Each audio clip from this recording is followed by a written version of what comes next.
Laura Blake arrived at the Waite campus in March 2011 to start her PhD within the Food Plus Research Centre in the School of Agriculture, Food and Wine.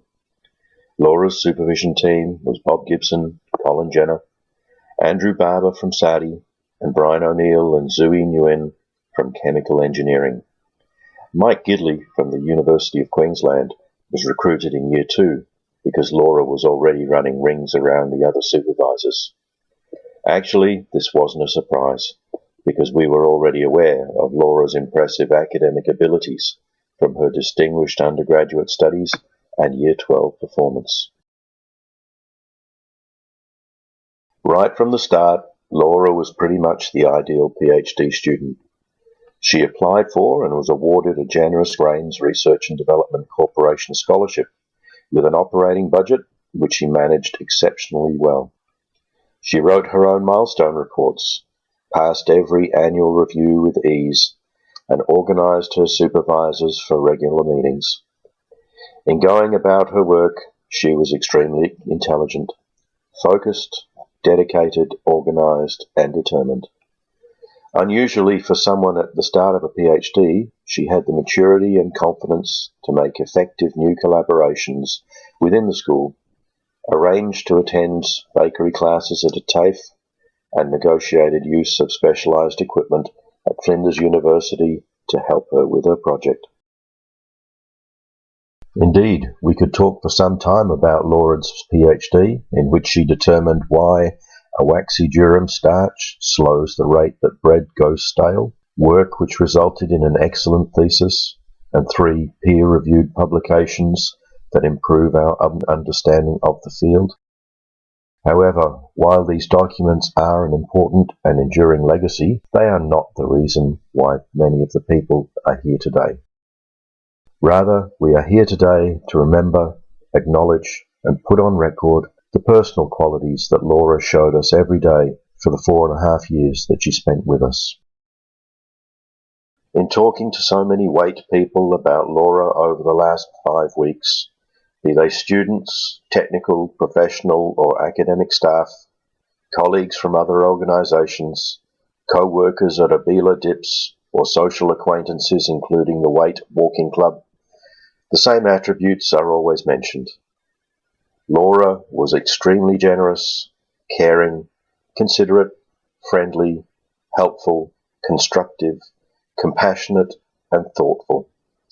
She was always first to volunteer for anything, baking cakes for people's birthdays or farewells, organising the Melbourne Cup sweep, giving up most of a Sunday to put on a baking demonstration and talk to potential food science students, or rather their parents, at open day, entertaining work experience students for a few hours, or getting involved in practical and meaningful ways with the Waite postgraduate student group and the South Australian branch of the Australian Institute of Food Science and Technology. Her role in organising the AAFST quiz night, where the Food Plus Saudi food safety table came second 2 years in a row, and we shared plates of delicious food with Laura and both of the Stephens, was tremendous.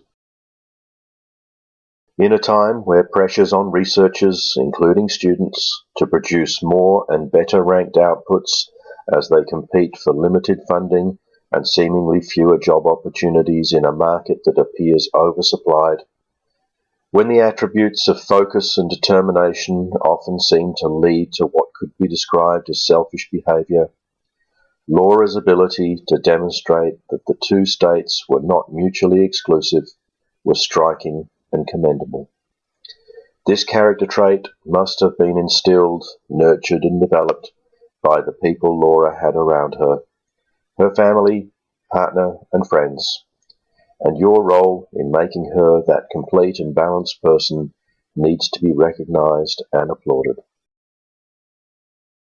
We must acknowledge 2 special friends of Laura's who can't be here today, Kanch and Lilik. They often ate their lunch together on the lawn next to Urbray House, just 100 metres from where we meet today. It's no exaggeration to say that Laura, Kanch and Lilik were the social glue that made the last 4 years so memorable for the Food Plus group.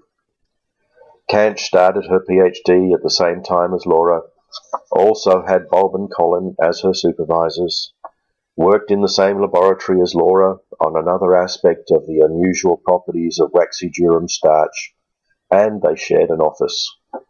In every respect, they were thesis buddies, sharing the highs and lows of the research experience. Canch moved to Perth 4 months ago to finish writing up, and she will never forgive me for making mention of her in this tribute.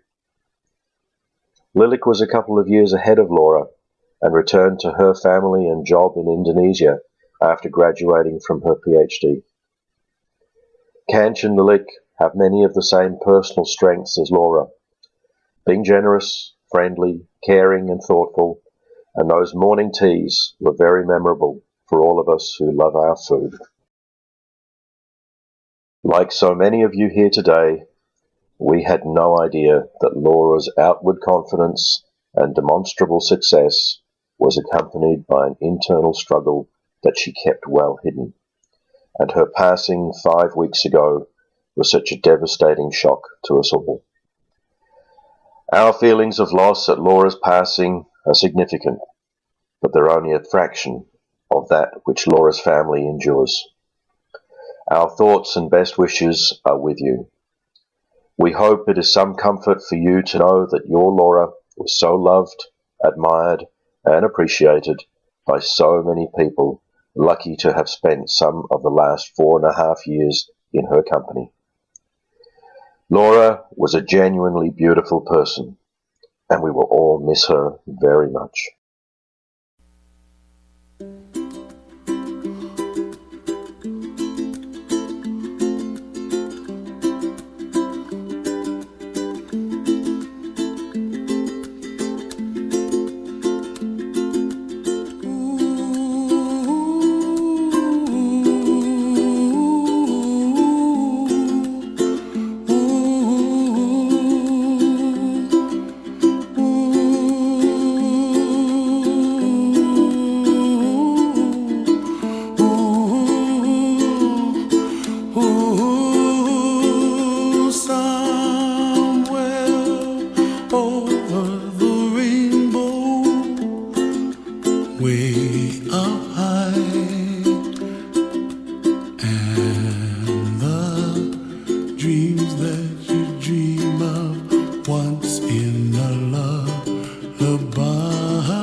The colors of the rainbow, so pretty in the sky, are also on the faces of people passing by.